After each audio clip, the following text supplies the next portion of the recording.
মালদ্বীপের homeland security মন্ত্রণালয় কর্তৃক এখানে অপারেশন কুরাঙ্গি-2 বাস্তবায়ন করা হচ্ছে। এই অপারেশনের অধীনে মালদ্বীপে অবস্থানরত সকল প্রবাসী কর্মীদেরকে তাদের তথ্য প্রদান করতে হবে এবং সরকার সেই তথ্যটি সংগ্রহ করবেন। এর মধ্যে বিশেষ করে তাদের যে বায়োমেট্রিক তথ্য রয়েছে সেটি সংগ্রহ করা হবে। এক্ষেত্রে রাজধানী মালে সহ সকল আইল্যান্ড কাউন্সিলে এই তথ্যটি সংগ্রহ করা হচ্ছে। আমাদের প্রবাসী বাংলাদেশী যারা কর্মীরা রয়েছেন এখন পর্যন্ত যারা এই তথ্য প্রদান করেননি বা ফিঙ্গারপ্রিন্ট প্রদান করেননি তাদেরকে আমরা অনুরোধ করছি আগামী 30 তারিখের মধ্যে অবশ্যই আপনাদের যেই ফিঙ্গারপ্রিন্ট বা বায়োমেট্রিক তথ্য সেটি আপনারা মালে অথবা নিজ নিজ আইল্যান্ড কাউন্সিলে গিয়ে সেই তথ্যটি প্রদান করবেন।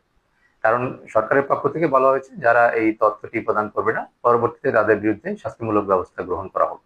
সেজন্য আমাদের অনুরোধ থাকবে অবশ্যই সরকারের নির্দেশ মোতাবেক আপনাদের যেই তথ্যগুলি রয়েছে সেটি আপনারা নির্দিষ্ট স্থানে জমা দিবেন। এক্ষেত্রে আপনি বৈধ হন বা আনডকুমেন্টেড হন সবারই এই তথ্যগুলি প্রদান করতে হবে।